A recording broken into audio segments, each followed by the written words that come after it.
Welcome to Story Exposed. If you're new, please subscribe to our channel and like this video. It only takes a second, but it gives us motivation to create more stories. So please like this video, and now let's start the story. I never thought I would be in this situation telling my story to the world, but life has a way of unfolding in ways we never expect. My name is RHA, and for the longest time I believed I had a perfect marriage. My husband. Samir was a kind and hardworking man, dedicated to providing for our family. We had been married for nearly 10 years, and while things weren't as passionate as they once were, I still loved him deeply, but something inside me had started to change. Maybe it was the monotony of routine, the exhaustion from juggling work and home, or just the natural evolution of life. But I felt a growing emptiness inside me.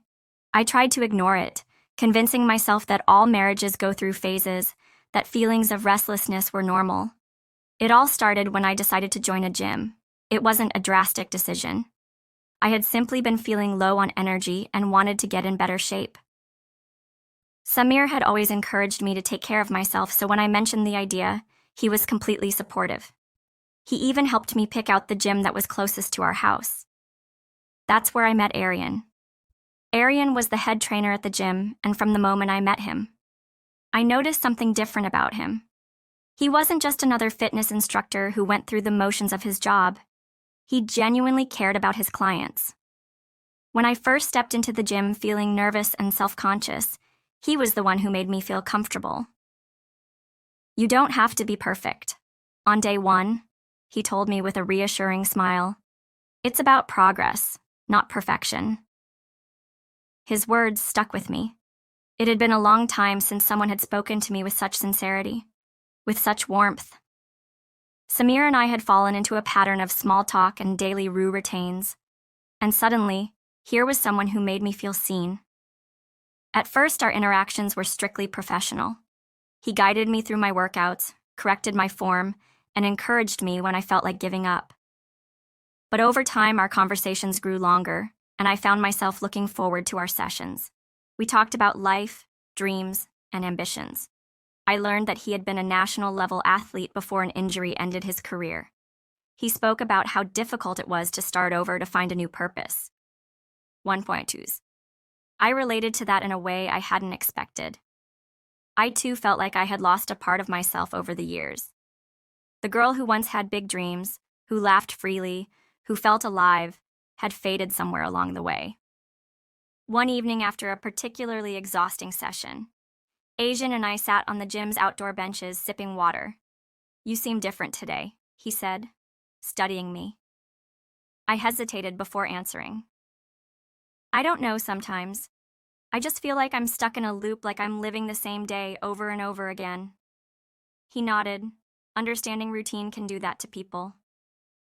"But you're making a change. Ria, coming here, pushing yourself. That's the first step to breaking out of it." His words struck a chord with me. It wasn't about just fitness anymore. It was about reclaiming a part of myself that I had lost. As the weeks passed, my body grew stronger, but something else happened too. I started to smile more, to feel lighter. I wasn't just changing physically, I was changing emotionally, and Arian was at the center of that change. I found myself thinking about him outside the gym. His words, his encouragement, his presence, it all lingered in my mind. I told myself it was harmless. He was just a friend, someone who inspired me. But deep down, I knew it was more than that. At one day, after a particularly intense training session, I felt an overwhelming need to talk to him, to confide in him. "Can we grab a coffee?" I asked impulsively. He looked surprised but nodded. "Sure, let me just finish up here." We went to a small cafe near the gym, and for the first time I found myself opening up in a way I hadn't in years. I told him about my marriage, not just the surface-level details, but the emotional distance, the loneliness. I felt I didn't paint Samir as a bad husband, because he wasn't. He was a good man, but somewhere along the way, we had become two people living parallel lives rather than partners. Arian listened intently, never interrupting, never judging. When I finished, he simply said, "You deserve to feel alive, RHA." Those words echoed in my mind long after that evening, did I? I went home that night and lay awake, staring at the ceiling. Samir was beside me, asleep, unaware of the storm inside me. I wanted to talk to him to tell him how I felt, but I didn't know where to begin. The next few days, I tried to pull away from Orion, convincing myself that I was just caught up in the excitement of something new. But the more I tried to distance myself, the more I realized how much I missed our conversations, our laughter, the way he made me feel seen. Then came the moment that changed everything. It was a rainy evening, and the gym was almost empty. I had just finished my session when the power went out. For a brief moment, it was just the two of us in the dimly lit space, the sound of rain hitting the windows. I looked at Orion, and for the first time I saw the conflict in his eyes, as if he too was battling the same emotions. "RHA," he started, but I shook my head. "I know," I whispered. We stood there in silence, the air between us thick with unspoken words. In that moment, I knew I was at a crossroads. I wish I could say I made the right choice immediately, but life isn't that simple, and so my story truly began for days after that moment in the gym. I felt like I was walking on a tightrope. My mind was filled with conflicting emotions, guilt, excitement, fear, and an undeniable longing. I kept telling myself that nothing had happened, that we had just shared a moment of understanding, nothing more. But deep down, I knew the truth. I had crossed a line not physically, but emotionally. Samir, as usual, remained unaware he was busy with work, tired when he came home, and preoccupied with the same routines that had filled our lives for years. I tried to act normal, but I could feel myself changing. I was more restless, more distracted. I caught myself checking my phone, wondering if Anyan had texted, even though we never communicated outside the gym.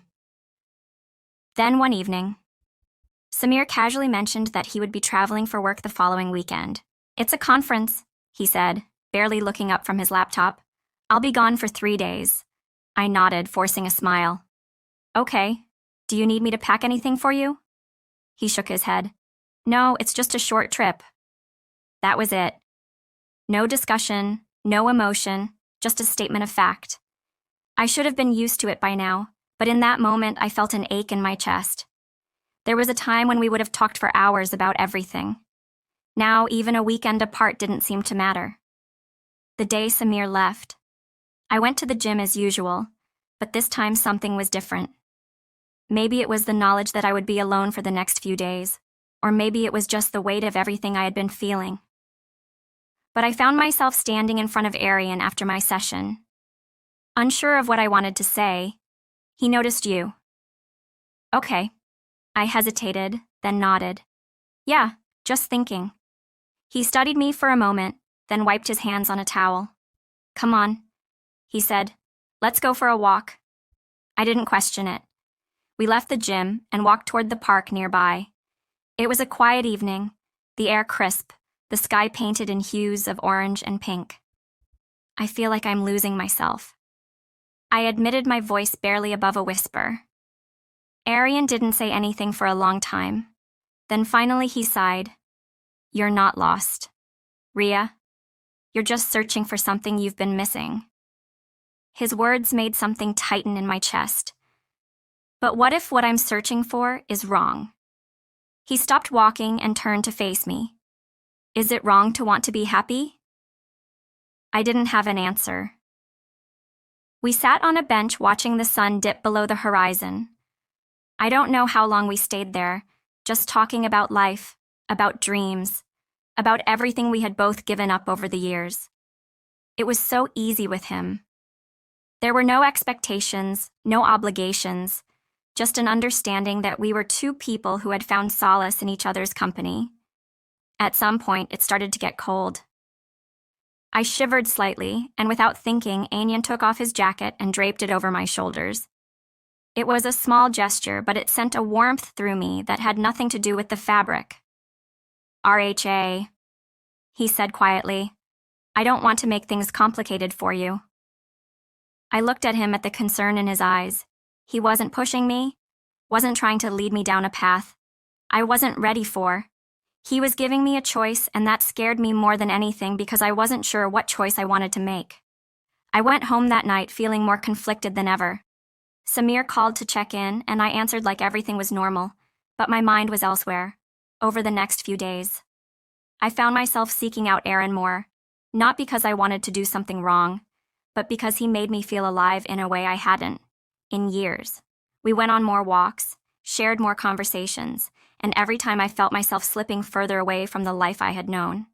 Then on the last day before Samir was supposed to return, Aeon asked me something that changed everything.